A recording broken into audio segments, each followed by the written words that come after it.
मैं सादिक अली नाबीना अशोक वानखेड़े। आप कहते हो कि चुनाव आयोग ईमानदारी से चुनाव कराए तो बीजेपी हार सकती है। आप तो बेफजूल की बात करते हो। आप सीनियर पत्रकार हो, खुल के बोलते हो, तो इसका मतलब ये नहीं है कि जो कुछ भी बोलो वो सच हो। चुनाव आयोग अगर ईमानदारी से चुनाव कराता तो भारत में जो मोदी जी प्रधानमंत्री बने बैठे हैं इस वक्त, ये प्रधानमंत्री नहीं होते।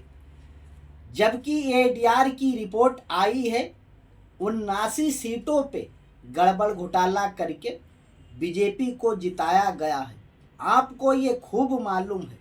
चुनाव आयोग इसीलिए तो मोदी जी ने मनमर्जी का बिठाया है, जो मोदी जी के और आरएसएस की विचारधारा के लिए काम करे।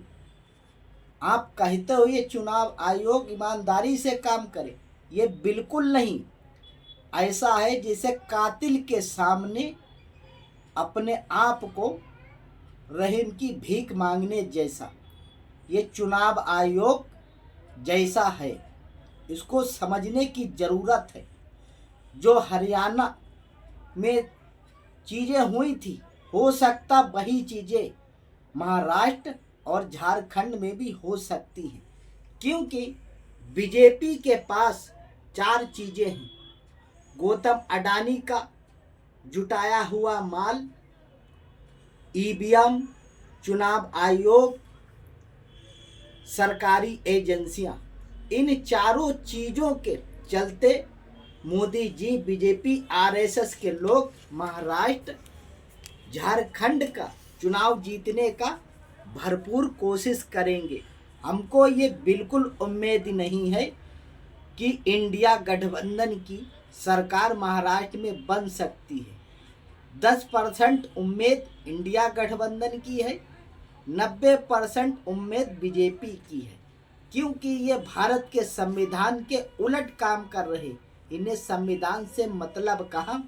चाहे जनता मरे, चाहे हमारे मराठा समाज को आरक्षण मिले चाहे ना मिले, महाराष्ट्र की जनता का भला हो या ना हो, इससे उससे मतलब नहीं। ये चाहते हैं कि हमको सत्ता पे हर हाल में बैठना हो, चाहे कुछ भी इसके लिए करना।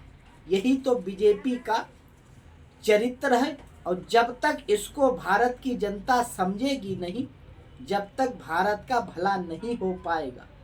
ये हम सभी साथियों से ये कहना चाहता हूँ कि अपने वोट का सही इस्तेमाल करो। जो जनता के हक में बात करे उसको वोट दो।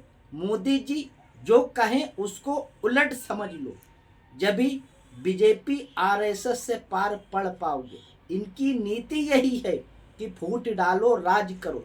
मणिपुर देख लो, फिर से जल उठा है।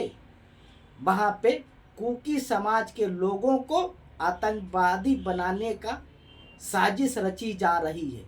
आरएसएस की विचारधारा यही है। ये मुस्लिमों की दुश्मन नहीं, ये सभी पिछड़ी मुस्लिम, दलित, आदिवासी, सिख, ईसाई, जैन, पारसी, जाटव, गैर जाटव, ये सबकी दुश्मन है। इसीलिए तो ये बांटती है।